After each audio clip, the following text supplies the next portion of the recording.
Eu lembro como se fosse hoje a primeira vez que coloquei o caderno embaixo do braço e saí. Sempre soube que seria tudo muito difícil.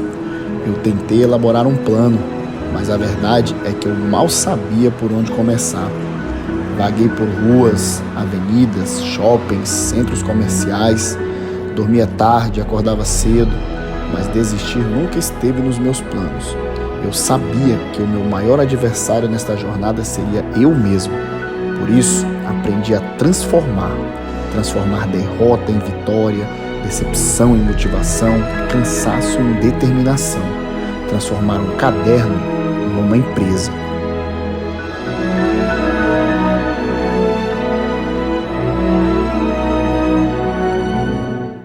Opa! Estamos de volta hoje, gravando aqui o 8º episódio do nosso podcast, O Caderno que Virou Empresa. E aqui você sabe, né?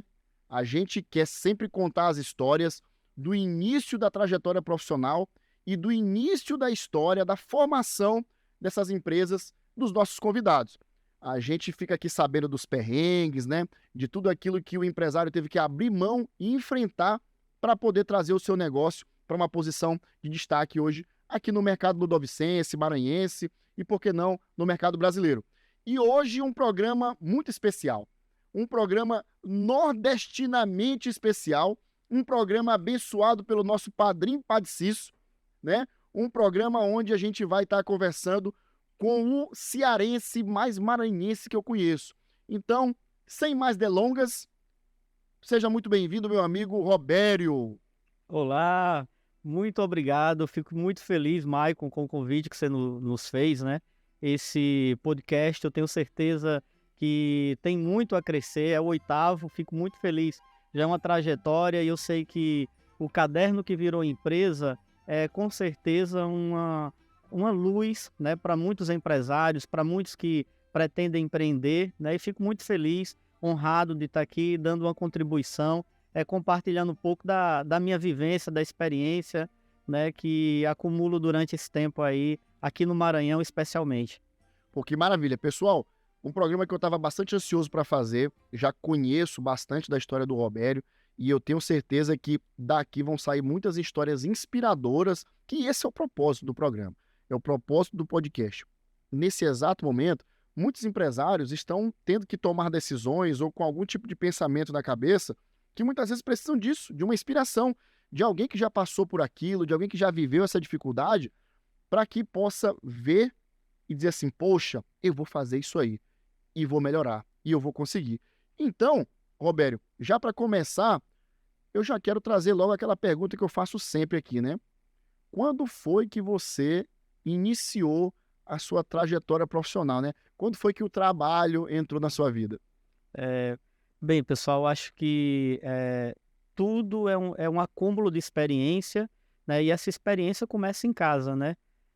Eu sou filho de agricultores, né?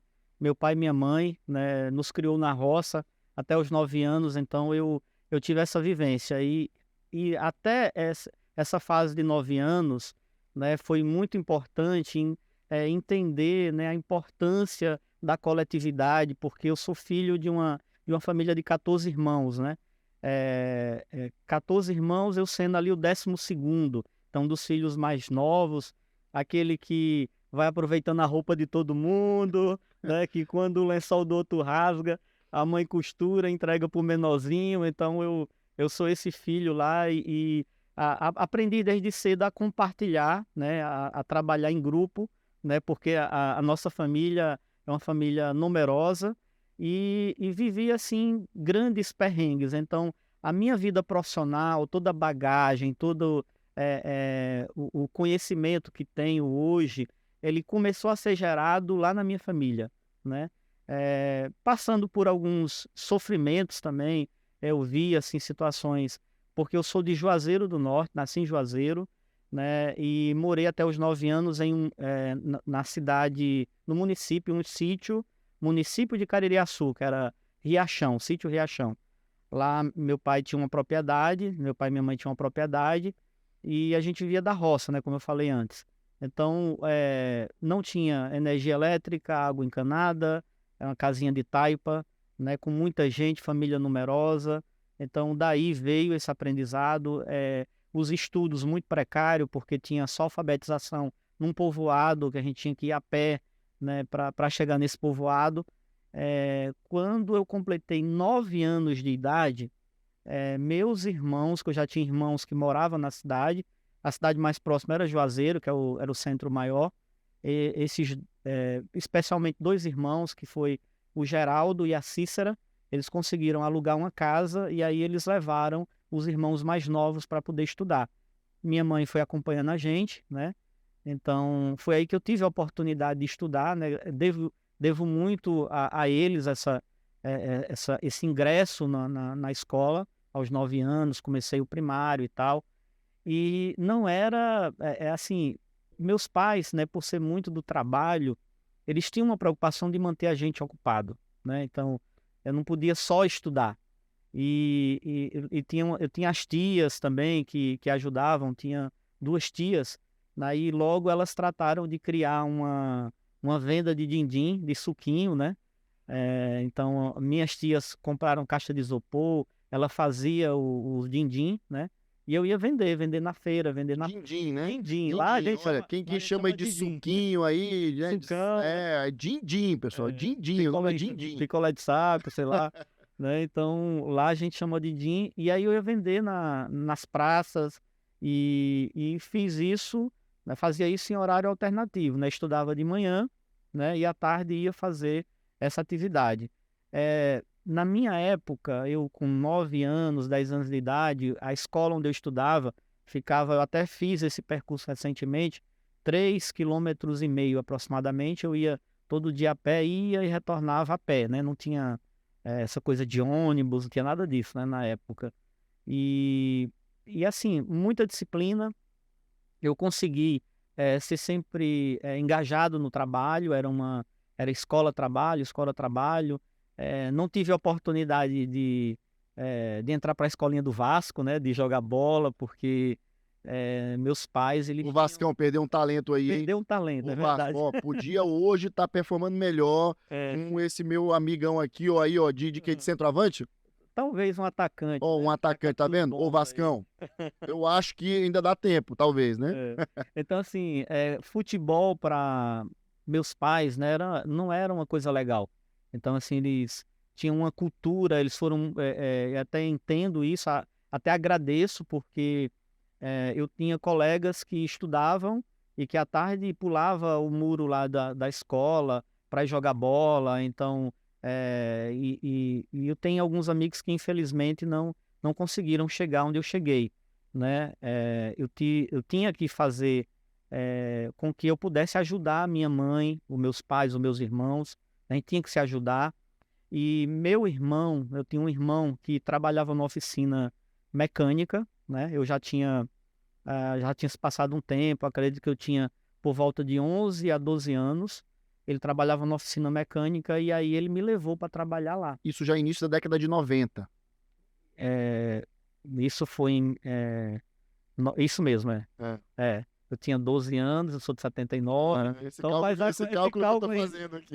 mais ou menos de 11 para 12 anos. Meu irmão, ele trabalhava na oficina mecânica e aí ele falou com o dono da oficina, ele disse, deixa eu trazer meu irmão para cá, para ele me ajudar, ele vai me entregando aqui chaves, ele ajuda na limpeza das peças, e aí você dá só um trocado para ele, só para ajudar, né? E aí meu irmão me levou, né?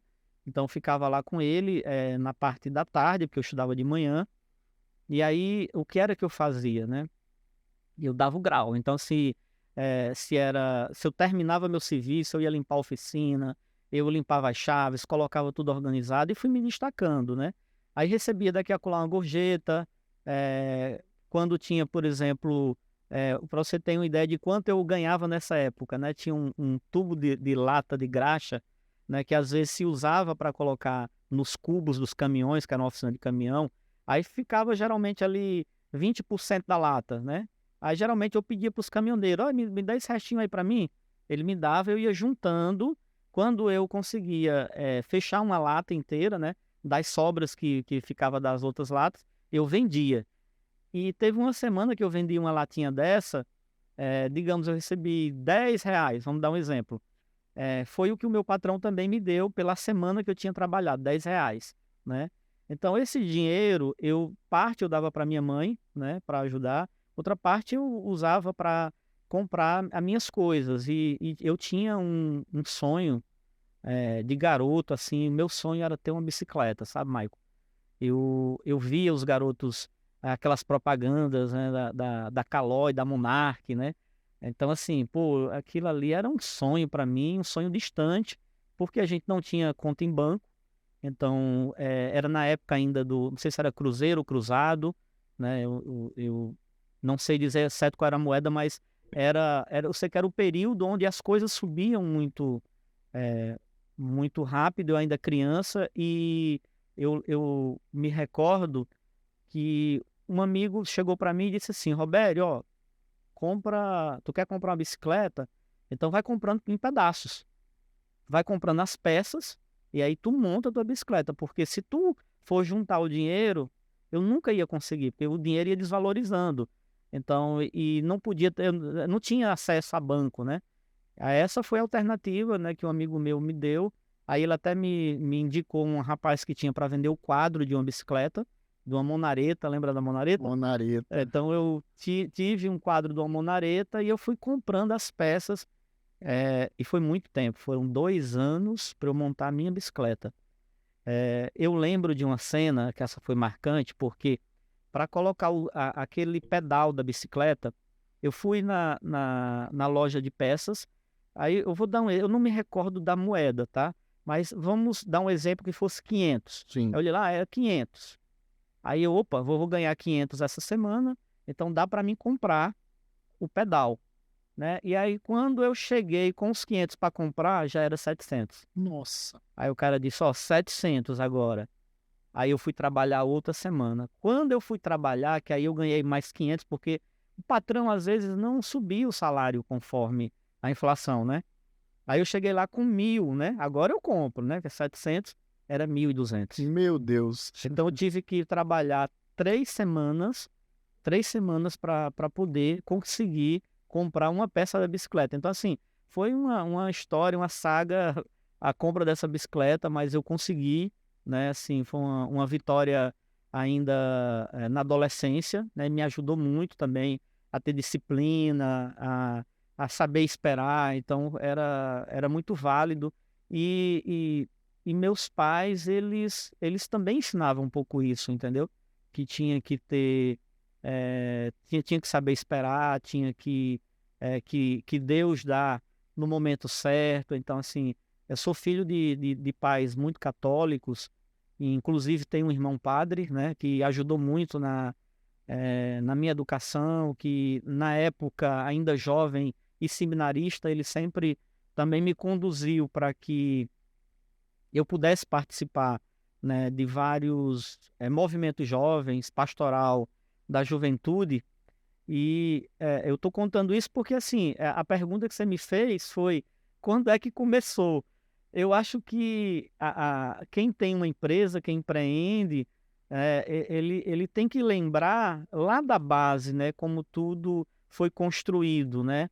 E foi um processo muito longo até me tornar um empresário. Então, eu tenho um pouco de cada uma dessas fases, né? Quebra-cabeçazinho que você vai montando até, né? E ainda não terminou, ainda tem muita peça para encaixar ainda, né? Tem, porque assim, aí eu vou te atribuir assim um outro tijolo nessa construção, né?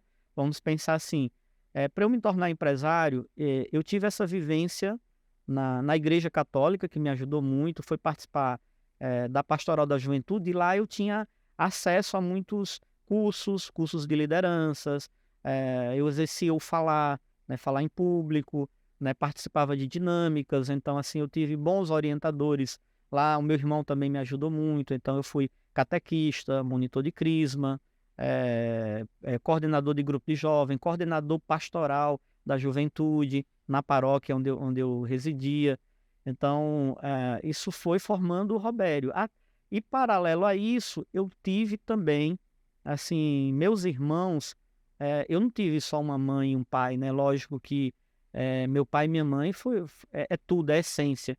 Mas eu tive a ajuda de irmãos mais velhos que também fizeram o papel, complementaram esse papel de pai e mãe, né? Então, eu tenho uma irmã, né, que é a Cícera, que ela foi muito presente, me acompanhou durante essa trajetória, e ela se preocupou em colocar a gente num curso. Ela me matriculou, eu e minha irmã, mas que é encostada a mim, a Rosimar, ela matriculou a gente num curso de serigrafia, né? Lá tinha oportunidades através do governo do estado, do Ceará, que esses jovens que se despontavam, eles geralmente levavam para participar de um programa de qualificação, né? Um programa de trabalho, e eu fui trabalhar primeiramente no quartel, passei por uma formação para ser policial mirim. Isso eu tinha 13 para 14 anos. 14 anos eu já era policial mirim. Então eu fui policial mirim no 2º BPM de Juazeiro do Norte. Cara, isso foi uma experiência muito boa, muito boa. A questão do militarismo, de você ter essa Disciplina, né? bagagem da disciplina, do horário, de cumprir. E eu já tenho uma escola muito boa que é a do meu pai, né? O meu pai, ele me deixou um ensinamento muito forte, que é o ensinamento da palavra, de você dar a palavra, de cumprir, de ser cumpridor. Tem uma frase do meu pai que eu carrego comigo, que ele diz assim: eu prefiro, né, esperar uma pessoa 2 horas do que deixar essa pessoa esperando 2 minutos. Então, assim, ele levava muito a sério essa coisa de marcar, de dar palavra. Então, assim, se tem uma pessoa que eu posso citar como exemplo de alguém que fez vários contratos de boca, contratos, né, de fio de bigode, esse foi meu pai. Então, assim, é um ensinamento que eu peguei dele, e mais esse reforço aí no quartel, né, me ajudou muito, né, na formação, porque para ser empreendedor, para ser empresário, né, não pode se largar de mão da palavra, né? Eu acho que se você pegar aí muitas pessoas que tiveram sucesso, que cresceram e que prosperaram enquanto empresário, eles tiveram momentos que eles tiveram que dar palavra, eles tiveram que dizer, olha, pode deixar que eu vou fazer, e fazia, e ia ganhando confiança. Então, na minha trajetória, eu tenho vários exemplos, né, de conquistas que eu tive, porque eu fui sendo conhecido como alguém que tinha palavra, como alguém que dizia que fazia e que cumpria aquilo que estava sendo prometido. Mas isso eu herdei do meu pai, entendeu? Isso eu aprendi com a vida também, com a minha mãe também. Minha mãe muito religiosa, muito obediente também, ela nos passava que a gente tinha que ser, né? Do policial mirim, né? Eu fui trabalhar no trânsito, e Como é que era esse trabalho no trânsito? Era ali no mesmo...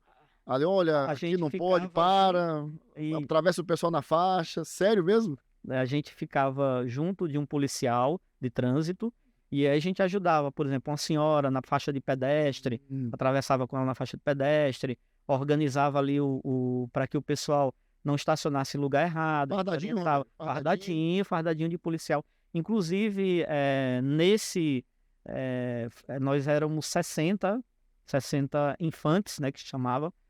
Eu fui primeiro lugar da turma, né, e por ser primeiro lugar da turma, eles escolheram os 10 primeiros colocados, né, abriram vagas para ir trabalhar no Detran, né, e essa do Detran foi, assim, uma virada de chave, porque eu passei pouco tempo trabalhando na rua, né, porque eu fui logo chamado para ir para o Detran. Lá no Detran, dos 10 ficaram 5, né, eu fiquei entre os 5, e aí o programa, na época, a gente poderia ficar lá até os 18 anos, né, e eu fiquei quase 3 anos, ou foi 3 anos, eu não me recordo bem o tempo, mas aproximadamente 3 anos, eu fui, né, um aprendiz no Detran. E aí o que foi legal? Tem 2 coisas legais aí na fase do Detran. Uma, que eu conheci o computador lá. Eu já tinha uns 15 para 16 anos, né? A Ciretran de Juazeiro do Norte, Pegou aquele cabeçudão, né? Aquele compridão, É. com aquele emendado que o teclado era emendado com aqui com a monitor, monitor, uma coisa só, exatamente, que eram aqueles comandos yes, no, e que ficava tipo a uma tela, emulação a preta com tela verde. preto com verde, Preto com verde. exatamente, tu sabe, né? Então, esse aí era o sistema do Detran do Ceará, né, que estava vindo da capital, e eu lembro que veio uma pessoa implantar, né, um técnico de Fortaleza, lá pro interior, e ele tinha que passar, se eu não me engano, um mês lá. E faltava 10 dias para ele ir embora, né? E o garoto ali do lado, olhando ele dar o treinamento pros funcionários do Detran, porque eu não era funcionário, era só estagiário, né, ali. E aí, a dona Iraci, né? Dona Iraci, que trabalhava lá, eu do lado, Dona Iraci, assim, assado, eu já estava dando os toques ali para colega de trabalho, né, para Iraci, e aí o técnico olhou para mim, aí, menino, vem cá, pegou no meu braço, bora ali, aí me arrastou, eu fiquei com medo, eu pensei que O que foi que eu fiz de errado? eu pensei que eu estava atrapalhando, né, aí ele me levou lá no chefe do Detran, que se chamava Luiz Cavalcante, que era o supervisor lá do Detran, aí ele disse, ó, esse garoto, é o seguinte, doutor Luiz, eu tenho 10 dias para ficar aqui, tô passando o treinamento, tô sentindo que tá indo um pouco lento, eu vou embora e eu acho que o pessoal não vai estar pronto. Deixa eu ensinar esse garoto aqui, né, que aí eu ensino a ele e ele replica para os demais, ele já tá sabendo mais do que todo mundo aqui. Aí o seu Luiz olhou para mim e disse, e aí, Robério, você encara o desafio? Eu disse, na hora, cara, eu fiquei muito pago na hora, reconhecimento, aí fui fazer esse trabalho, né? Passei um longo período lá no Detran, né? Depois disso, eu adquiri a confiança. Eu lembro que eu tinha senha de banco de todo mundo na época, porque o pessoal, era novidade olhar saldo de banco, então o pessoal, olha se saiu minha aposentadoria, olha se saiu aí meu, como é que tá a situação do meu, das minhas férias, então isso foi muito bom. E aí eles não queriam que eu saísse do Detran. Aí vem a segunda parte que eu achei legal. Eles não queriam que eu saísse do Detran. Aí falaram com o chefe, né, para dar um jeito de me contratar por uma empresa terceirizada para que eu ficasse no Detran. Michael, eu ganhava no Detran um quarto de um salário mínimo. E eu lembro quanto era o salário mínimo na época. A moeda já era real, Sim. né, e o salário era R$ 120. Então, um quarto de um salário mínimo é 30. 30 conto, né? R$ 30. R$ 1 por dia. R$ 1 por dia eu ganhava, né? E aí esses R$ 30, eles veio uma novidade porque o seu Luiz falou com o pessoal lá do Detran e tinha feito um arranjo para que eu fosse contratado por uma empresa terceirizada, me parece, acho que era na área de limpeza, e eu ia ganhar 2 salários mínimos. Eu estava prestes a completar 18 anos. Então, ó, Roberto, quando encerrar teu contrato, nós vamos te contratar por essa empresa e tu vai trabalhar no Detran 6 horas por dia, vai ganhar 2 salários mínimos. Então, tu imagina a cabeça de um garoto de 17 anos que Ganhava 30. seu salário ia multiplicar por 8, porque eu ia sair de 30 para R$ 240. Entendeu? Então, assim, eu nem dormia nesse dia. Tô rico e já estava muito certo isso, faltando 3 meses. 3 meses para essa oportunidade se concretizar. O seu Luiz Cavalcante me chama lá na sala dele, né? E ele disse, ó, eu tenho uma novidade para ti. Eu tenho um sobrinho que está abrindo um negócio aqui em Juazeiro, uma empresa, e ele está precisando de uma pessoa para trabalhar com ele. Eu acho que essa pessoa tem teu perfil. Eu quero que você converse com ele. Aquilo ali já me deu assim, pô, será se ele tá mudando de ideia? Entendeu? Ele não tá quer me dar um prêmio de consolação. Ele tá achando que eu não sou capaz, quer me dar um prêmio de consolação. Deu errado, né? Fiquei intrigado com aquilo ali.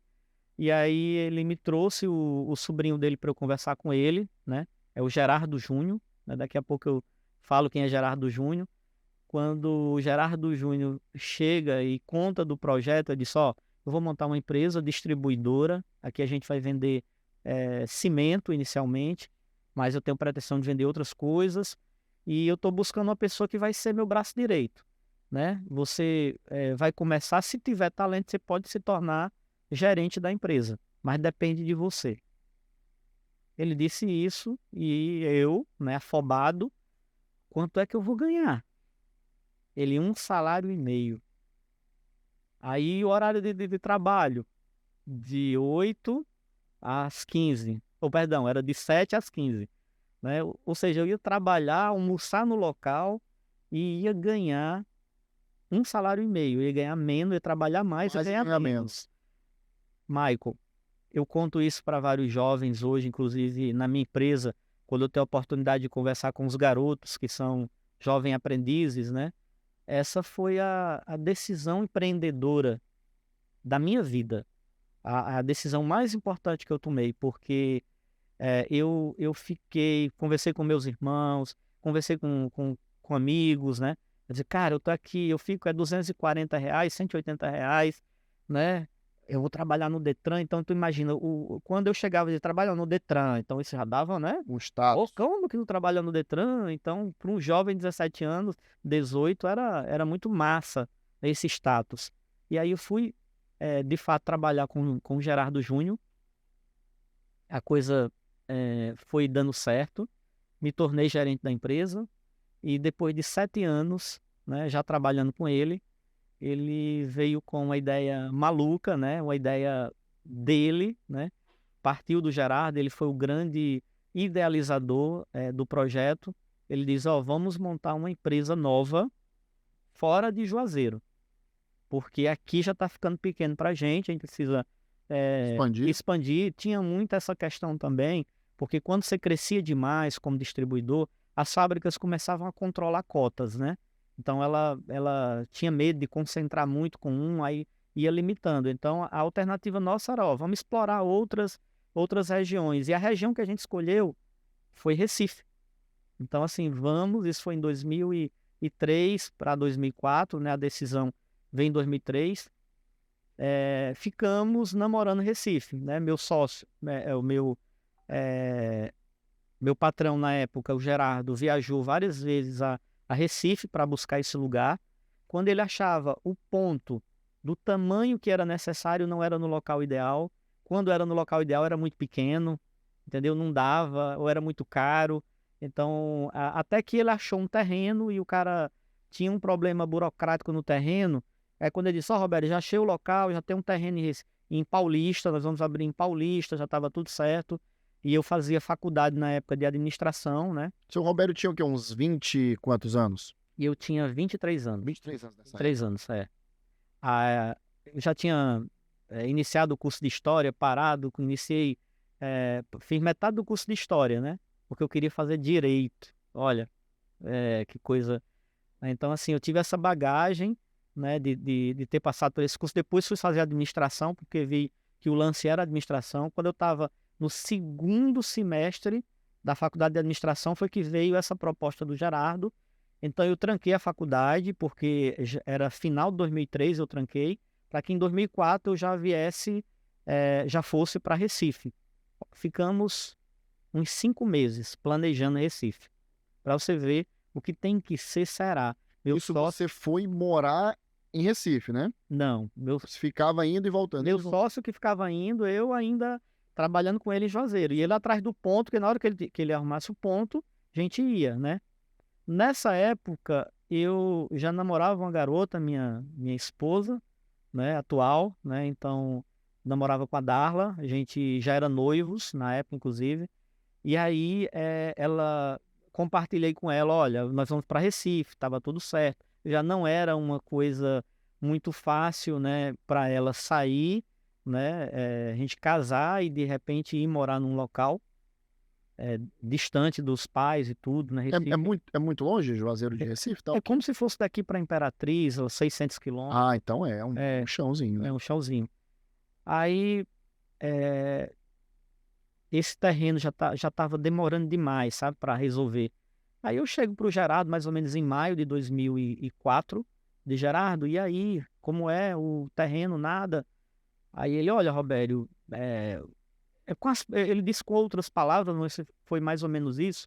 Ele diz assim, Robério, quando a coisa tem que ser, vai dar certo. Se não está dando certo agora, é porque não é para ser. Mas vamos ter paciência que Deus mostra a coisa como tem que ser. Então, vai aparecer outra oportunidade. Se não for essa, vai ser outra. Aí eu disse assim, tu tem outra ideia que não seja essa? Aí ele disse, ó, eu posso até de repente ver outra cidade. Aí ele foi dando exemplo de cidades, ó. A gente pode pensar em João Pessoa, a gente pode abrir essa loja em Natal, em Maceió. Aí quando ele foi falando assim as cidades, eu disse assim, São Luís. Aí eu nem sabia para que lado ficava São Luís, Maico. Eu lá em Juazeiro não sabia se ficava para o norte, para o sul.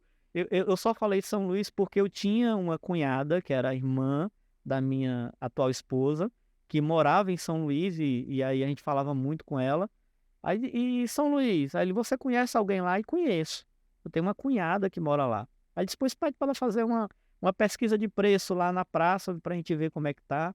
E aí eu ligo para minha cunhada, né? Ó, traz aí uns orçamentos de material. Ela, na época ainda era o fax, né?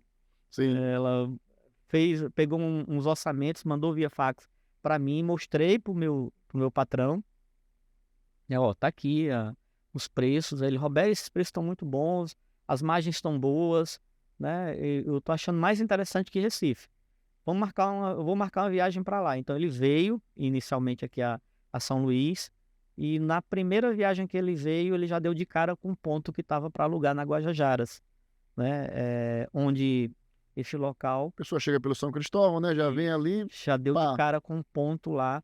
E aí quando ele foi puxar a conversa, o ponto tinha sido uma distribuidora de cimento, tinha funcionado uma madeireira, e vizinho tinha uma loja de material de construção, né? Então ele já me ligou, olha, tem um ponto aqui, parece ser bom, mas tem um detalhe que eu vou conversar contigo aí. Aí não vem coisa boa, né? Então ele veio, né, voltou, e aí, ó, o ponto é bom e tal, só que é caro. A gente planejava um aluguel de R$ 1.500. O ponto lá era R$ 3.000. Era como se hoje fosse uns 30 mil, é mais ou menos isso, né? Como se fosse uns 30 mil de aluguel. Aí eu disse, ele disse, olha, só tenho uma ideia, porque no meu trato com ele ia me conseguir 2 anos de aluguel, né? Ele disse assim, ó, lá o prédio é grande, tem um quartinho lá em cima, se tu topar, a gente ajeita e tu mora lá nesse quartinho lá na loja. Eu disse, olha, não tem essa não, se for para dar certo, a gente mora lá. Não sabendo eu que tinha nesse quartinho, meu irmão. Dei a palavra, né, e como meu pai me ensinou, né, Já foi dito já aqui. foi dito aqui que eu vim, já vim trazendo mudança, né, mais ou menos em julho, né, eu fiz a primeira viagem, só eu e ele, já trouxemos 2 pedreiros já para fechar o negócio, e daí iniciamos a Rock, né. Quando a gente chegou em São Luís, quando eu cheguei em São Luís a primeira vez, 2004, era metade, eu acho que era mais ou menos dia 10 de julho de 2004, por aí. Porque meu casamento já estava, inclusive, marcado para o dia 31 de julho, né? Então eu vim antes do casamento. Inclusive, minha cunhada, quando eu cheguei aqui, ela não estava aqui, porque ela já tinha ido para o casamento. Então, ela ia dias antes, que ela tirou férias. Então, ela estava já em Juazeiro, não encontrei ela aqui. E eu fiquei nesse ponto lá, né? A gente abriu, eu quero agora contar uma história. Fica à vontade, né? Agora vai. Uma história legal. Em relação ao nome, sabe, Maico, da Rock, né? Tem pessoas que curiosamente perguntam assim: Rock é sobrenome? Rock, por que Rock? Você é o Rock? De onde veio o Rock? Cara, o Rock veio de uma coisa assim improvisada. Nós estávamos com um contador, né? A gente locou o ponto, né? E o proprietário lá do ponto, ele indicou um contador, que era amigo dele, e aí o contador disse assim, pegou a documentação, pegou o contrato de aluguel, aí ele disse, sim, qual é o nome da empresa? Aí nós olhamos um para o outro, aí o Gerardo disse assim, ó, coloca Guajajaras, né, que era a Avenida Guajajaras. Aí disse, não, a Guajajaras pode ser que não tenha, me dê outras opções aí. Aí vendeu Guajajaras, São Cristóvão, João de Deus, que eram os bairros ali da... Só tava Redondeza. criativo. Foi uma coisa assim que a gente não estava nem esperando que ele fizesse aquela pergunta. Aí só tenta Lemos, que era meu sobrenome, e tenta Roque. Roque era a cunhada do meu sócio, né? A cunhada do meu sócio que naquele momento foi sócio comigo, porque era complicado para os fornecedores se eles soubessem que o meu, o meu sócio tinha uma empresa lá no Ceará. Então, eles poderiam limitar cotas. Então, a gente teve que guardar segredo em relação a isso. Então, quem figurou como sócio durante um tempo foi principalmente nos momentos iniciais ali que a empresa estava começando, era a cunhada dele, a Cristina Roque. Sobrenome da Cristina. E aí o sobrenome da Cristina passou. Aí ele, saiu aqui Roque Material de Construção. Aí eu disse, isso daí tá bom demais, eu gostei. Aí a gente escolheu o nome. Aí olha o que é legal. O nome Roque, ele é uma palavra que se deriva de uma outra palavra do francês que significa rocha. Então, rocha, né? Então é uma palavra que vem do rocha. E francês é a cidade que nos acolheu, São Luís. Entendeu? Assim, veio todo um significado depois, né? Roque, rocha, vinda do francês que é São Luís também, Isso, vindo do francês. isso aí é uma eterna história que, abrindo um parêntese, né? Que eu converso muito aqui com o pessoal da agência, eu digo assim, ó, o pessoal faz o quê? Cria a marca primeiro e depois cria a história por trás, ou cria a história e depois cria a marca. E depois que nasceu o rock, aí você foi pensar qual que era o sentido, né? Encaixou, legal, né? Encaixou, né? O rock, rocha, São Luís, a única capital fundada pelos franceses, né? Encaixou. Mas na realidade hoje, assim, eu conto abertamente que não foi um nome planejado, né? Mas é um nome dado de presente por quem? Né? Eu acredito que às vezes na minha vida eu tenho muitos sinais, tá, Maico, e assim como meu sócio também fala, é Deus. Deus vai chegar o momento e vai dizer isso aqui, ó. Entendeu? A gente às vezes fica insistindo demais numa coisa e só aprendi com ele, você fica insistindo, quer fazer do seu jeito, quer por aqui, mas Deus vem e diz, ó, não é isso aqui não, é aqui, ó. Tá, vai dar certo, é por esse outro lado. Então, a gente tem que estar preparado para olhar para o lado, que às vezes a gente insiste demais numa coisa e não é aquilo ali, não é para você. Né? O que é seu, Deus tem um momento para te revelar, entendeu? Então, eu não vejo presente, nome muito bom, a gente registrou, inclusive, para registrar também foi outra saga, porque eu registrei Roque, Aço e Cimento, que era o nome da empresa, né, no momento que eu registrei. E eu registrei, ganhei, quando faltava poucos dias para encerrar o prazo para ninguém contestar, houve uma contestação de uma empresa de fora, Cerâmica Roque, eu acho, na época.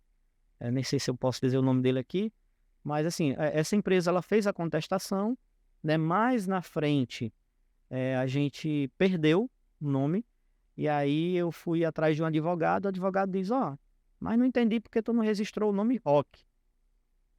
Eu disse, porque Roque com certeza já vai ter muita gente usando, aí não vai dar certo. Aí eu tentei Roque Cimento, aí disse, não, mas tá livre aqui, ó. Tu não quer tentar? Eu disse, o nome Roque eu posso? Ele disse, pode, tenta. Aí eu tentei o nome Roque, foi aprovado. E aí quando foi aprovado eu fiquei naquela, vai aparecer um maluco aqui, vai reivindicar, né? Eu ficava todo dia contando os dias até expirar o prazo para que não houvesse mais contestação, e aí a gente ganhou. O nome a gente registrou, Roque hoje é registrado, né, pela nossa empresa, e foi assim, mais uma vez um presente, né? Eu fui por um lado, mas acabou vindo por outro e veio melhor ainda, né? Ô, Cristina, obrigado, viu? O Alberto ficou feliz. Então, a Cristina, ela foi importante, viu? Agradecer, Cristina. A Regina também, que foi era a esposa do Gerardo na época, irmã da Cristina, também teve uma colaboração importante nessa história de construção da Roque. né? Fomos parceiros, trabalhamos juntos lá na loja, né? Eu, ela e o Gerardo. Então, tudo foi um aprendizado, tudo são tijolos que a gente vai colecionando, né, durante essa trajetória, né? E eu sou muito grato a todas as pessoas que me ajudaram, que me estenderam a mão. Então, isso tem que estar presente. Agora eu quero começar aqui perguntando o que é que tinha lá no quarto. Você disse, ó, esse quarto lá onde você foi morar, né? Quando você chegou, o que é que tinha o quarto lá de tão especial? Ou não? Tinha. Essa daí, meu sócio, eu acho que ele nem sabia, na realidade ele não sabia do que se passava. Ele imaginava que era só um ambiente ali, em uma avenida que era totalmente empresarial, né? Então não tinha ninguém à noite, mas tinha um bar, era o Bar do Jorge. Esse Bar do Jorge era famoso ali na Guajajaras, né? Era em frente ao meu estabelecimento, né? E esse bar era um bar de reggae, né? Então, assim, eu não conhecia reggae, não. Vim conhecer o reggae aí e foi um pouco traumático na experiência com reggae, porque era aquela radiola Toca imensa bem alto. e toca bem alto. Maico, Vai pro tremia. Roberto dormir. Maico, eu e minha esposa, nos dias de reggae, só tinha 2 dias da semana que não tinha. A gente não dormia legal, sabe? Só tinha 2 dias que não tinha. Que não tinha. Os demais dias da semana, sábado, domingos, começava cedo. A radiola, num som que tremia tudo. Então, tremia forro, tremia janela, né? E a gente ficou nessa daí 16 meses, 1 ano e 4 meses, né? Então, foi dolorido, entendeu? Eita, Mas assim, eu sabia que era um sacrifício necessário. Porque se você não tiver assim aquela concentração de que vai dar certo, que você precisa passar pelo sacrifício, né, a coisa não vinga, né? Eu abri mão de morar num lugar melhor para que a empresa pudesse estar num lugar bacana, né? Então foi um sacrifício que era necessário. E para início da empresa, que eu também acabei não contando, né? O meu sócio chegou aqui, né? A proposta dele, ó, a gente entra lá, você entra com o trabalho, eu entro com o dinheiro, eu te dou uma grana pra gente começar, e a gente entrou como sócio, né? Ele me deu o primeiro mês de aluguel, uma Fiat Strada branca, né? Uma Fiat Strada sem ar-condicionado, daquela já velhinha, já surrada, né? Foi o carro que eu cheguei aqui com um caminhão, aqueles caminhões 1111, tem aquele caminhão 1969, pronto, era a raridade que ele mandou para mim, e uma carrada, né, de um bitrem que era 380 sacos de cimento e 18 toneladas, era 19 toneladas de aço, né? Eram 4 bitolas de aço. E te vira, entendeu? Então daí saiu a Rock. Então a gente era um prédio grande e pouca mercadoria, então ninguém conhecia, eu não tinha dinheiro para marketing, não tinha dinheiro para colocar anúncio em rádio, né? Então saía de manhã, aliás, de manhã eu e minha esposa ficávamos ali, a gente fazia tudo, era café, limpeza, atendia cliente. Quando dava à tarde, aí eu ia para banco e do banco eu ia visitar cliente. Então ficava praticamente à tarde prospectando cliente, visitando, recebendo sim, não, sim, não, sim. Então, e isso foi o primeiro trabalho que a gente teve para poder se tornar conhecido. Foi de porta em porta, né? Até as pessoas irem acreditando na gente. Eu me orgulho hoje quando eu recebo clientes que dizem, eu comprei de você quando você andava na Fita Estrada Branca, entendeu? Eu lembro você vindo aqui, então, eu acho tão legal, assim, saber que eles se recordam desse momento marcante na minha vida, né? Porque é muito sofrimento, sabe? A gente passou, aí você diz assim, dá vontade de desistir? Em vários momentos. Quem é empresário sabe, né? Que tem horas que,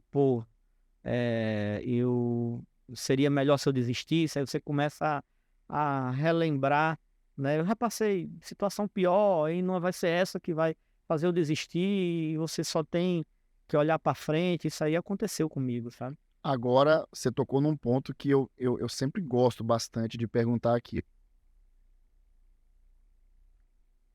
Você acabou de falar que em diversos momentos você repensou bastante algumas decisões, né?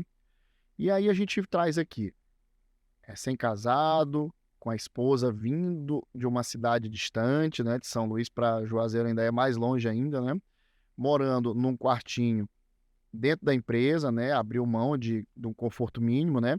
Ali no início, sem dormir direito, desafio gigantesco, mas de todos esses momentos de aperto, você se recorda assim de algum dia, algum momento que você disse assim, não, eu acho que isso aqui não dá para mim, não. Eu vou voltar lá para minha terra. Não, acho que não é para mim. Momento assim que você mesmo se questionou de verdade. Cara, teve. Às vezes a gente encontra pessoas é, que, que elas te colocam para baixo, né? Eu tive uma situação uma vez que tava ruim a venda, né? Foi logo no início e eu saí para visitar. E, cara, teve um cara que ele foi tão estúpido assim na hora que eu. Primeiro eu cheguei e ele. Cheguei com boa tarde, tudo bem e tal, sou o Robério e fui me apresentando aí. Ó, meu amigo, eu tô com eu tô com muito tempo não, tá? Então ele disse assim: não, é porque o que é que você quer? Eu disse: não, eu queria aqui. Tá trazendo para o senhor uma novidade. Nós estamos recém-chegados na cidade, nós temos alguns produtos que podem interessar o senhor. Anota no papel aí. Anota no papel aí que eu estou ocupado. Aí eu fui anotar. Quando eu entreguei para ele, assim, os preços, ele sem olhar para mim pegou o papel assim e jogou assim dentro de uma caixa, sabe? Ele pegou o papel e jogou dentro de uma caixa e se virou. Cara, aquilo ali deu um desânimo. Deu um desânimo tão grande assim. Eu disse, rapaz, e foi o primeiro cliente assim da tarde. Não tinha sido a primeira visita que eu tinha feito, tá? Mas era um dia assim que as coisas eh, ficam meio. O desafio se torna maior, você começa a fazer conta, né? Michael, essa hora deu uma vontade de desistir de tudo, sabe? Dizer não vai dar certo. E aí eu passei à frente, fui quando cheguei mais à frente, consegui fechar uma boa venda, né? Um cliente assim muito simpático, nos acolheu e aí já fez o pedido e aquilo ali me alegrou demais. Então assim, a gente não deve, né, dar a volta na primeira porta fechada, né? Isso faz parte, né? Eu acho que você com o caderninho aí recebeu muitos nãos, muita porta fechada, né? Quem é empreendedor com certeza tem essas portas, essas histórias para contar. E esse cidadão lá, né, eu lógico não desejei isso, mas não demorou muito tempo e desapareceu, a loja dele não foi para frente, entendeu? E aí algo que eu trago comigo é tratar bem todo mundo, tratar bem cliente, tratar bem o teu colaborador e o teu parceiro e fornecedor. Então, quem entra, quem se serve, a vizinhança, né, assim, quem se serve da tua empresa tem que ser encarado como um agente estratégico, como uma pessoa que precisa de um bom tratamento, né? Então, eu prezo muito por isso. Robério, e o papel da Darla? Agora eu tô tentando pensar aqui com a cabeça dela, né? Você trouxe a moça lá da cidade dela, tirou ela da sua cidade, trouxe ela para uma aventura com você aqui. Lógico que já eram namorados, já eram noivos, já iam casar, né? Existe, logicamente, essa cumplicidade do casal, mas eu imagino que para ela não tenha sido fácil e menos ainda do que foi para você. Então, o papel que ela teve, principalmente nesses momentos em que você pensou ali em desistir, na hora que tentava dormir para encarar um outro dia de trabalho e o Jorge estava lá com a radiola estourando, né? Qual foi o papel dela para te levantar de situações que talvez você, se tivesse aqui sozinho, não levantaria? Não, eu tenho certeza que sim, tá, Michael? Não tem como. A minha vida, depois que eu tive essa pessoa do meu lado, a Darla, ela não. A minha vida passou a ser outra porque eu teria desistido, talvez, se não fosse ela. Ela brinca muito com isso, mas é uma verdade, né? Ela diz, se não fosse eu, tu tinha voltado e tal, e eu concordo, né, com essa afirmação, porque era um ajudando o outro, entendeu? Tinha horas que ela também desmoronava, tinha muita saudade dos pais, né? Ela era a filha caçula, né? 4 irmãs, né? Eu já era mais durão por conta de ser de uma família grande, então eu já tinha que me virar desde garoto, né? Então, Você já tinha sido mais provado, né? mais provado, passado na casca do alho, né? O couro tava mais grosso. Mas eu acho que um ajudava o outro, entendeu? Um dava coragem pro outro e a gente passava as dificuldades juntos, né? Já temos um período aí de 23 anos juntos, então um longo período. E de presente, né? A gente teve um filho, né? Maranhense, Ludovicense, o Isaac, né? Hoje com 12 anos, né? E foi mais um reforço. Então, assim, quando a gente se viu ali, pronto, vamos receber um menino, então não tem como voltar atrás, né? A gente tem que fazer com que a vida siga em frente, né? Robério, se você hoje tivesse aqui uma máquina que te pudesse fazer voltar no tempo, né? Teria alguma coisa que você não teria feito ou feito diferente? Poxa, que pergunta difícil, né, cara? Porque, Michael, eu não me arrependo de nada que eu fiz, sabe? Eu acho que, enfim, é aquela história que todo mundo sabe, né? Em 2021 eu não tive, eu me despedi do meu pai, né? Meu pai partiu e com uma coincidência, né? Se você, uma coincidência muito louca, eu me despedi do meu pai para vir para São Luís no dia 2 de agosto de 2004. No dia 2 de agosto de 2021, 17 anos depois, eu estava lá em Juazeiro e me despedi do meu pai. Ele foi vítima de um câncer, né?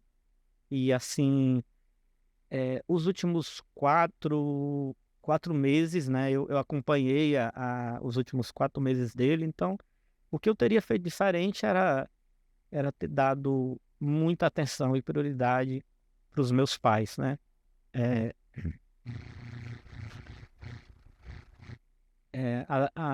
meu pai e minha mãe foram muito presentes, foram muitos, é, é, assim, não deixaram, na medida do possível que estava ao alcance deles, eles não deixavam faltar nada, entendeu? Então, o fato de eu ter saído de Juazeiro, vim morar fora, assim, eu priorizaria mais, sabe? Eu daria mais amor, eu daria mais presente, eu estaria mais presente, entendeu? Né, com eles, né? Então isso é algo que talvez eu deveria fazer, né? Se eu tivesse que voltar no tempo, porque a gente se preocupa demais assim com o trabalho, a gente se concentra demais com os problemas e de fato às vezes a família, né, pode acabar ficando em um determinado momento de segundo plano, né? E isso eu faria com certeza. E pelo que eu pude perceber, Robério, eu até estava pensando aqui, toda vez que a gente faz aqui o programa, a gente sempre escolhe aqui o título, né? Qual vai ser o título do episódio. E eu pude perceber que essa base familiar que você teve, por mais que tivesse sido com a dificuldade que você narrou aqui, foi uma base que te trouxe todos os elementos para que você pudesse ter essa determinação de crescer na vida, né? Então, tudo que você hoje, tenho certeza, até estava pensando aqui publicitariamente, né? A base familiar, a base da obra, né? Uhum. Base, né? Então, assim, você estava falando dessas coisas de Deus, né? O cara que teve uma base familiar tão forte é o cara que hoje, né, se coloca para cuidar da base da sua obra, né? Da base da obra das pessoas. Então, é de fato um fator que foi preponderante para sua vida ter, mesmo que com muita dificuldade, mas essa criação com essa base que você teve na sua família? Sem dúvida, Marcos, sem dúvida. Sem a experiência que eu vivi em família, eu jamais seria o Robério que eu sou hoje, entendeu? Então, assim, eu aprendi a não me desesperar, né? Porque eu já tinha provado muitos limites, né? Já tinha passado por muitos perrengues. Então, meu pai, ele tinha essa coisa também de ser uma pessoa muito determinada e também, assim, não era uma pessoa de ficar amedrontado, né? Era um senhor muito corajoso, né? Então, e isso foi me inspirando, né? Fui aprendendo com eles, né? Eu não sou hoje uma pessoa frágil, né? Então, assim, eu tenho muitos calos, né? Eu tive, em vários momentos na minha vida empresarial, que ser essa pessoa forte, né? Por exemplo, com a minha esposa mesmo, né? Como eu lhe falei, né? Tinha horas que eu tinha que engolir o choro, eu tinha que mostrar que eu era forte, e aí eu entendia que ela não tinha passado pelos perrengues que eu tinha passado e que isso ia ser cobrado muito mais de mim, que tivesse essa coisa de cuidar dela, de dar a condição para que ela não desmoronasse, entendeu? Então, a base familiar foi essencial para que eu chegasse onde eu cheguei. Você falava no título, eu utilizo hoje na Rock, né, por dentro da construção, né?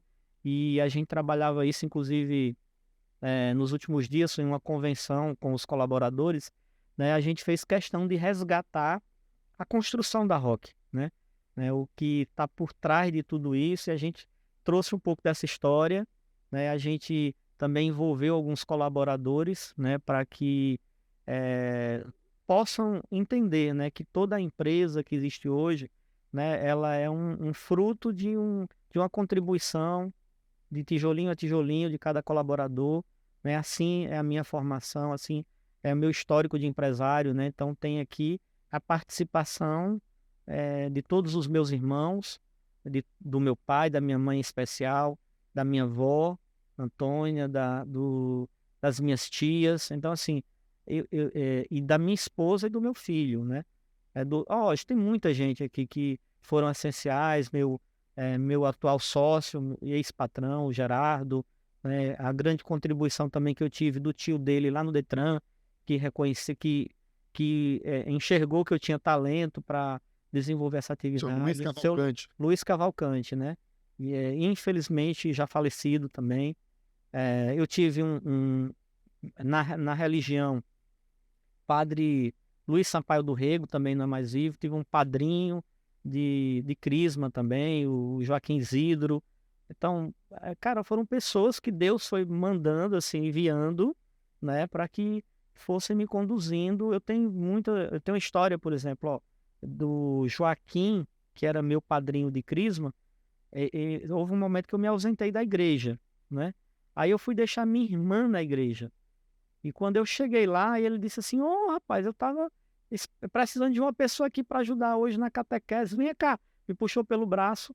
"Ó, você pode ajudar?" Eu disse: "Posso." "Pois vem cá." E me botou para ajudar lá. Eu acabei ficando, né, na catequese, me tornei depois catequista, monitor de crisma, mas eu tinha ido deixar minha irmã, não tinha ido para ficar. Então, parece que Deus vai meio que guiando a gente para a gente não se desviar do caminho, né? Então, eu tenho essa devoção e essa consciência.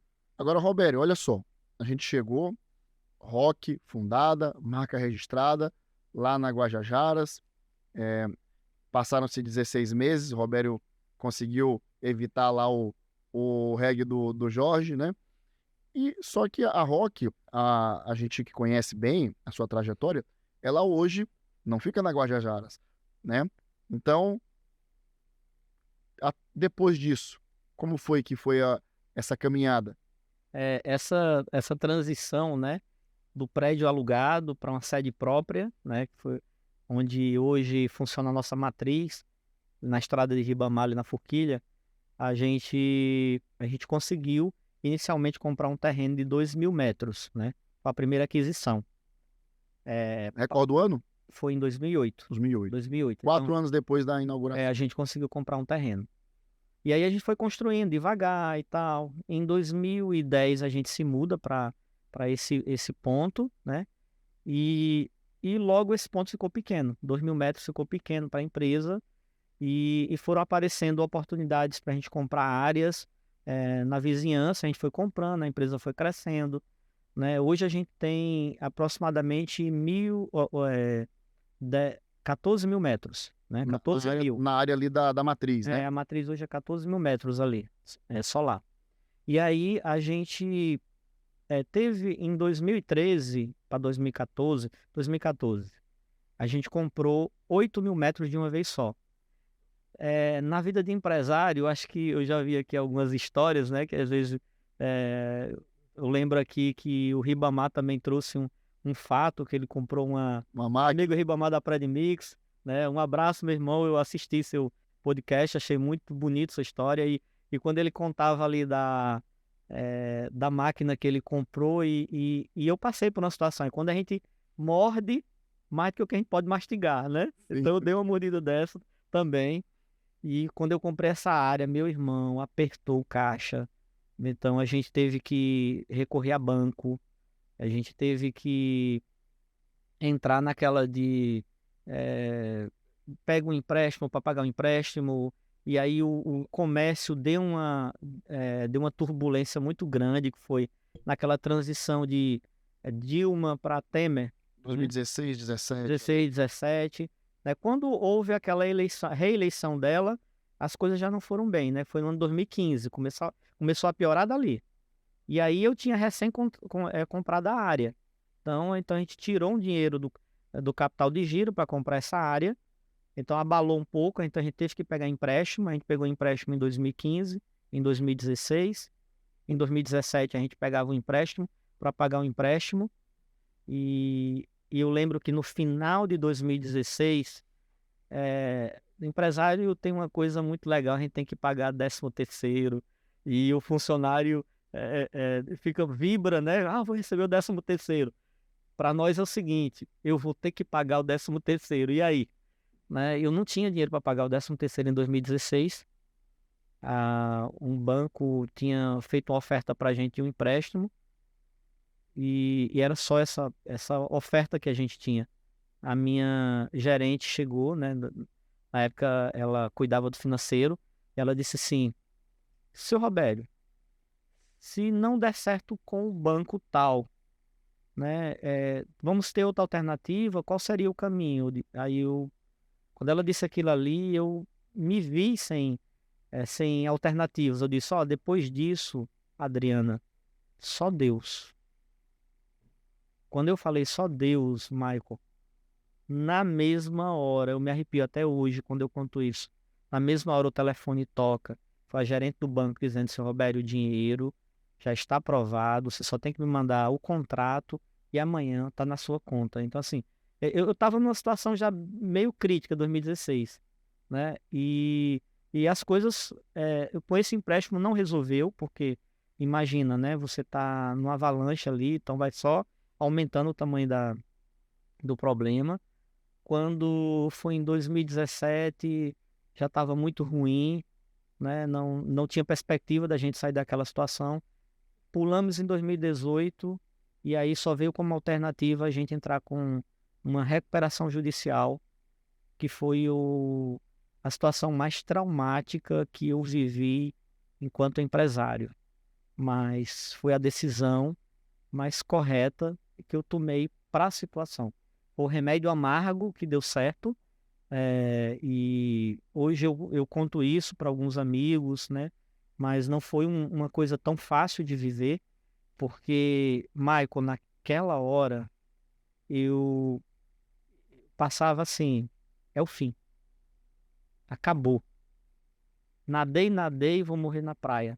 Então, assim, não tem mais. Então, a dívida ia se tornando impagável, né? Os juros, aí você tinha cheque especial, juros em multas, protestos chegando toda hora. E eu e minha esposa e meu sócio, a empresa, a gente nunca tinha tido nome protestado.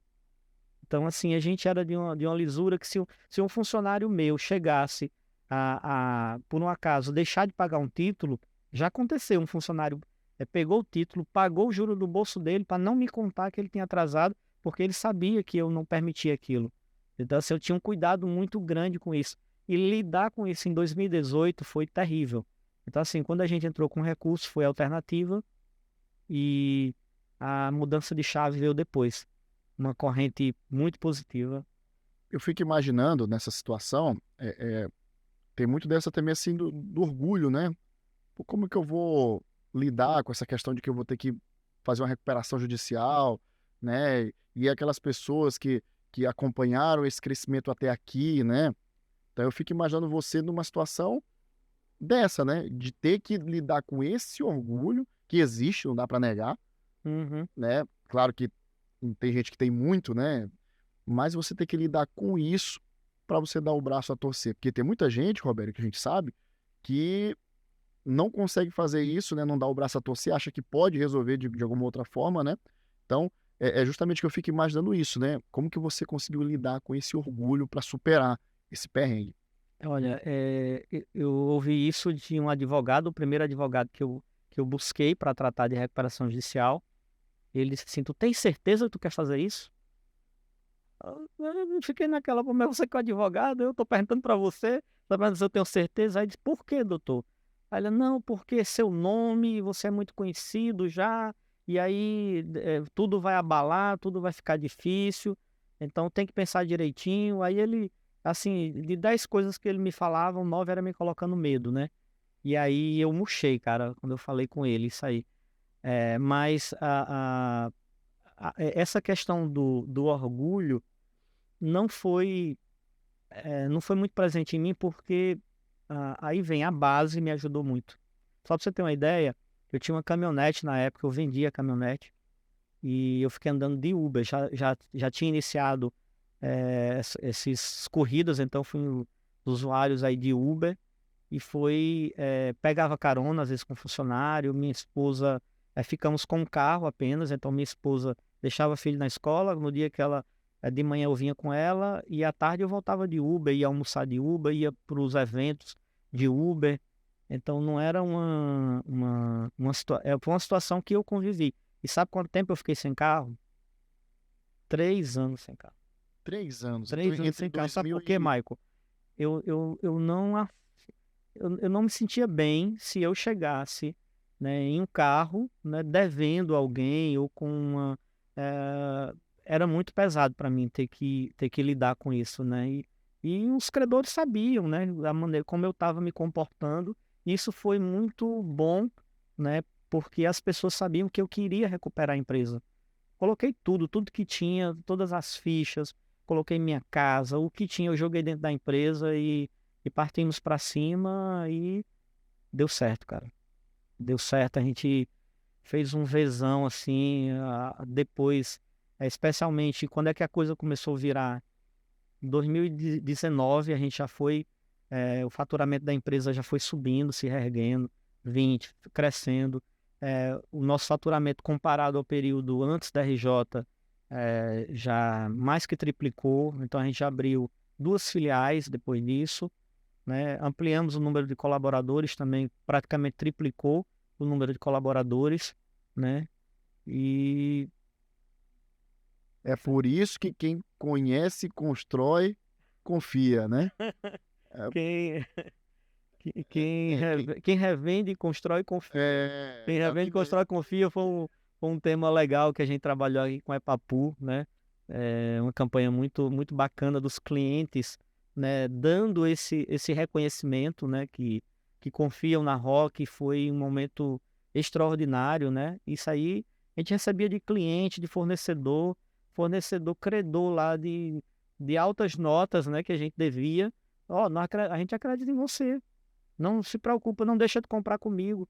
E uma cena interessante, no dia que eu fui avisar para os credores que a gente tinha entrado em RJ, então a terra abala, né? Então como é que eu vou? Porque você tem que guardar segredo. A estratégia da RJ é: você vai entrar, você tem que guardar segredo, o quanto der para que seja revelado no momento estratégico. Então eu guardei segredo total. Um excelente advogado eu consegui lá no Ceará, né, nos auxiliou. E esse advogado ele disse: ó, tu vai guardar e na hora certa tu coloca. Quando eu fui falar, o primeiro credor foi o maior credor e eu não escolhi o credor. Eu fiz assim: quem fosse chegando, eu ia comunicando. E foi logo o maior, que eu mais estava preocupado em dizer para ele: como é que eu vou dizer para esse moço que eu incluí o crédito dele na RJ e que eu não vou pagar, eu não vou ter como pagar para ele agora? Rapaz, quando eu disse para ele, eu acho que Deus iluminou esse cara, porque quando eu falei para ele, ele só aham, aham, e eu pá, contando como foi e tal. E no final ele vai me esculhambar. Pá, quando eu contei, não, aí, não, você fez certo. Você fez certo, eu no seu lugar teria feito o mesmo, e você pode contar que você tem meu voto. Não deixe de comprar de mim, eu acredito em você. Olha que maravilha. Rapaz, rapaz, foi uma benção quando ele falou aquilo ali, ele foi me tirando um tijolo das costas. Aí eu fui falar com o segundo, quando eu fui falar com o segundo, ele disse: não conheço você de hoje. Aí ele tava com um papel assim com débito, ele disse assim, e também era um credor alto. Ele disse assim: ó, isso aqui não é nada diante dos negócios que a gente fez e que a gente tem por fazer. Aí ele jogou o papel assim do lado. Diga como é que vai ser daqui para frente, o que é que eu posso fazer para lhe ajudar. Michael, eu sem ter palavras, arranquei não sei de onde, eu disse assim: eu preciso de um crédito. Eu preciso de um crédito de X, aí disse para ele que eu precisava do crédito. Aí ele: eu vou defender o crédito no conselho e lhe dou retorno no máximo em 5 dias. Com 2 dias ele estava com o crédito aprovado para mim, eu com a empresa em RJ. E quando isso foi acontecendo, eu vi dizer: cara, peraí, as pessoas estão acreditando em mim. Então, assim, as pessoas estão acreditando em mim e chegou uma hora que eu disse assim: agora sou eu que tenho que acreditar em mim. Entendeu? Se as pessoas estão dando esse valor ao que eu estou fazendo aqui, se as pessoas estão acreditando no meu trabalho e estão confiando na minha capacidade de dar a volta por cima, agora sou eu que tenho que acreditar, porque tem horas que a gente desconfia que a gente é capaz, entendeu?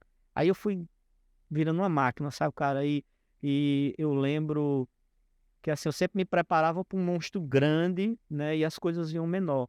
Né? Meus advogados, né? Olha, vai acontecer isso, vai acontecer assim, assim. Aí ele me colocava um medo grande e quando vinha era menor, né? Daí era estratégia deles, né? Para que eu tivesse preparado para passar por cima do que viesse. Deu tudo certo, Michael. Foi um processo vencedor. A gente finalizou esse processo de RJ, né? Com a empresa recuperada, hoje próspera, né? É uma empresa referência no mercado. A Rock hoje ela tem um nicho de mercado muito próprio, né? Que é o Matcom estrutural, ali na fase inicial da obra. A gente também aprendeu isso na RJ, a ter uma segmentação para ser especialista, ser bom no que faz. Então a gente se prendeu muito a esse nicho e saímos de casca grossa daí do processo, né? Lhe deu também possibilidade de você empreender em outras áreas, né? Como tem a Query, né? Sistemas, né? Então, muito bom também. Hoje é um grande braço, né, do sucesso da Rock, porque a Rock é, acima de tudo, uma empresa tecnológica, né? Então a gente tem muitas vantagens, né, perante a concorrência, graças a esses investimentos de tempo, de trabalho e que eu dedico à Query, né? A Query foi um projeto que nasceu a partir do sonho do garoto lá do Detran, que conheceu o computador, ficou maravilhado com o computador. Então sempre gostei de tecnologia. Então no meu trabalho, o Gerardo, né, meu sócio, e na época também patrão, ele sempre gostou também de apostar em coisas novas, então ele me dava liberdade para que eu pudesse desenvolver coisas novas dentro da empresa. Isso acabou formando um empresário tecnológico, e eu fiz faculdade aqui em São Luís, né? Quando cheguei, eu tinha iniciado lá, né?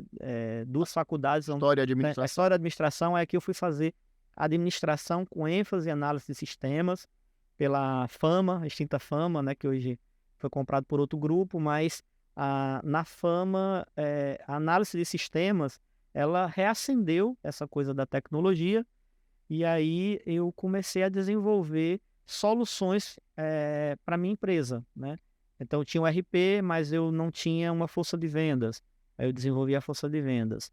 Eu não tinha um controle de armazenagem nem de entrega, eu fui desenvolvendo. Até chegou um momento que em 2016 eu tinha o RP todo completo. Em 2018 eu me juntei com 2 amigos programadores, o Alan e o Gustavo, e aí a gente tornou isso uma empresa. A Query hoje é uma empresa já de 4 anos, né? É uma startup que está em destaque hoje. Hoje nós somos a startup presentes, participando de um programa de aceleração da Casa Azul, né? Que foi um programa Delta V do Banco do Nordeste. Somos a única startup maranhense no modo tração participando desse programa, com muito orgulho. Recentemente a gente participou aí de competições, né? Like a Boss do Sebrae também. A gente é finalista aqui no Maranhão e somos representantes, vamos representar o Maranhão a nível de Brasil também, né? Somos 3 startups, a Query é uma delas. Então estou muito feliz assim com o momento, né, da Rock, da Query, né, depois de passar por muitos perrengues. Então é uma felicidade, meu irmão. Robério, já caminhando aqui para o final da nossa entrevista, do nosso podcast hoje, sensacional. Eu sempre costumo pedir para quem vem aqui fazer isso, né? Se você pudesse agora dar um recado, né, para outros Robérios que nesse momento podem estar passando pelos mesmos perrengues que você passou, tanto aqueles perrengues iniciais, quanto os perrengues já depois da empresa já constituída, né, como foi o caso da RJ, né? Mas do alto hoje do seu couro grosso, o que você poderia dizer para essas pessoas que hoje estão precisando de um insight, de um incentivo para poder sair de uma situação difícil e poder decolar? Qual é a mensagem do Robério para essas pessoas? Eu vou dizer aqui olhando para a câmera, tá? Fica à vontade. Olha, pessoal, se você quer, de fato, vencer qualquer obstáculo que tem na sua frente, faça bem feito. Aproveite todas as oportunidades que você tem, que aparecer para você. É a oportunidade que Deus está lhe dando para você mostrar seu trabalho. Eu já tive jovens funcionários que chegou e disse assim: mas não é isso que eu quero ser. Não, mas o que aparece para você, você tem que fazer bem feito. Foi assim que eu fiz. Quando eu trabalhei com os meus pais, quando eu trabalhei na oficina mecânica lá, eu fazia bem feito. Quando eu trabalhei de guarda-mirim, de policial mirim, eu também fazia bem feito. Em todo lugar por onde eu passei, eu sempre busquei fazer algo de qualidade, até hoje. Então, assim, onde você estiver, faça bem feito, que a oportunidade vai surgir e você vai se destacar, alguém vai perceber o seu talento, né? Então, tem que ser um casamento, né? Porque a oportunidade passa e você não vai estar pronto. Que maravilha! E aí, Robério, sempre quando chega aqui no final, os nossos podcasts não são numerados. Cada episódio, a gente atribui um nome a ele. E aí, eu sempre, aqui, né, em conjunto com o entrevistado, a gente dá esse nome juntos, né? E eu faço sugestão, né? Eu vou sugerir um nome, né? Então, O Caderno que Virou Empresa, episódio 8. Onde você estiver, faça bem feito. Onde você estiver, faça bem feito. Robério Lemos. Cara, é isso aí. Eu acho que tu resumiu tudo, né? E a mensagem que eu quero deixar para quem empreende, quer empreender, né? Para quem trabalha, que é intraempreendedor também, que está empreendendo dentro da empresa do outro, né? Então, que quer trilhar uma carreira de sucesso, faça bem feito, faça com amor, né? Entregue tudo que você puder, né? Para que seja um trabalho espetacular. Que maravilha. Meu amigo Robério, quero te agradecer muito por você ter trazido aqui um pouquinho do seu tempo para compartilhar essa história sensacional conosco. Já tinha bastante tempo que eu queria te trazer aqui no podcast, que eu conheço, né? Conheci um pouco da tua história, sabia que ia ser uma história sensacional, altamente inspiradora para trazer para cá pra gente, né? E queria te agradecer mesmo, né? Dizer que eu sou um cara que sou profundo admirador do seu trabalho, da pessoa que você é, né? Uma pessoa, assim, que é sempre muito alto astral, sempre para cima. Eu nunca consegui imaginar você zangado, né? Ali esbravejando, né? Você sempre é um cara que tá sempre ali com um sorriso aberto, né? Sempre com aquela aura ali de alguém que tá de vencedor, né? De alguém positivo. Então isso assim, é uma coisa maravilhosa. É muito bom poder conviver com pessoas assim.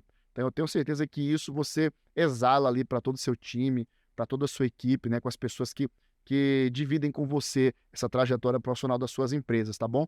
E queria te agradecer muito por isso. Pessoal, tem aí a trilhazinha lá, tá no ponto aí a trilhazinha. E aqui, ó, é o que eu falei, ó. Não foi preciso chegar ao episódio passado, meu amigo Vinícius trouxe presentes, né? Aqui, ó, da Rock, coisa maravilhosa aqui, ó. Tá vendo? Tira aqui a alcinha aqui, ó. Ó, aí chegou, depois de 6 episódios, no 7º episódio eu ganhei um presente. E aí o Robério chegou e falou assim, não, mas eu também vou levar um presente, tá aqui, ó. Ó, que maravilha aqui, ó, um squeeze, né? É um squeeze da Rock, ó. Ganhamos presente aqui também, tá bom? Da Rock. Coisa bem legal. Solta o som aí, produção. Solta o som. Que nós vamos encerrar hoje com essa trilha aí, viu? Representa muito pra você, Roberto? Muito, muito. Vem muita coisa na cabeça, né? Com certeza, meu amigo. Aumenta a trilha aí, pessoal. Que a gente vai encerrar o podcast hoje assim, com a musiquinha do Alto da Compadecida, que em homenagem aqui ao nosso amigo Robério. E, pessoal, traz aqui pra mim, pra gente poder fazer, ó. É o que eu sempre digo pra vocês. Nessa mesa aqui, vão sempre passar pessoas que, apesar de terem trabalhos desenvolvidos em áreas diferentes, muitos deles em áreas diferentes, alguns em áreas afins, mas todos eles possuem ingredientes da sua formação profissional, na sua formação pessoal, na sua base, que vão fazer vocês entender porque são pessoas de sucesso. Então, ingredientes que você vai poder encontrar em todos os entrevistados aqui do podcast Caderno que Virou Empresa, para que o nosso propósito, que é ajudar, que é inspirar pessoas a poderem aprender um pouco com os perrengues que foram superados por esses empresários, como que você pode também fazer para inovar, para superar esses perrengues e poder decolar, poder prosperar. E lembrando, hein? Onde você estiver, faça bem feito. Valeu? Obrigado, pessoal. Obrigado, meu amigo Robério. Até o próximo podcast. Ó, antes que briguem comigo aqui, tem que trazer as redes sociais aqui, né, produção? Já ia encerrar, já iam brigar comigo. Eu aprendo. Uma hora eu aprendo, tá bom? Ó. Canal aí, ó. Perfil no Instagram da Epapum TV, tá, pessoal? Tem uns cortes sensacionais lá dos nossos entrevistados, dos outros programas aqui da Epapum TV, tá? Então, ó, epapum.tv, o @ lá do Instagram da Epapum TV. O meu aí, ó, do Maico Delamy lá, Maico DLAMY, Maico Delamy, eu também coloco muitos cortes legais lá com meus amigos que vêm aqui, esses empresários da entrevista. Então, me segue lá também pra você acompanhar, tá?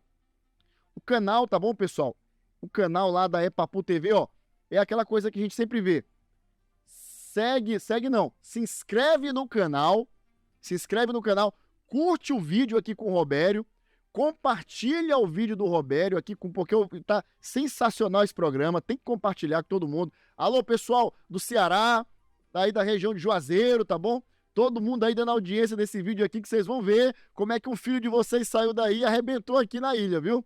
Então, se inscreve no canal, curte aí o vídeo, compartilha, comenta, né? Quiser fazer pergunta, faz pergunta no link lá, não é ao vivo, mas as perguntas que tiverem lá no link, eu tenho certeza que o Robério vai lá e vai responder, viu?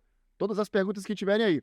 Então, pessoal, é isso aí. Quase que a produção briga comigo de novo, mas eu aprendo. Daqui a pouco eu já boto aí e não esqueça de falar das redes sociais, tá? Então, pessoal, ó, aonde tiver, faça bem feito. Valeu, pessoal. Ó, um abraço. Até o próximo, o Caderno que Virou Empresa. Valeu!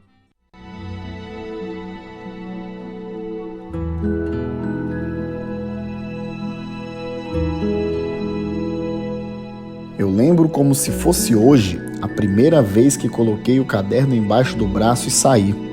Sempre soube que seria tudo muito difícil. Eu tentei elaborar um plano, mas a verdade é que eu mal sabia por onde começar. Vaguei por ruas, avenidas, shoppings, centros comerciais, dormia tarde, acordava cedo, mas desistir nunca esteve nos meus planos. Eu sabia que o meu maior adversário nesta jornada seria eu mesmo. Por isso, aprendi a transformar derrota em vitória, decepção em motivação, cansaço em determinação.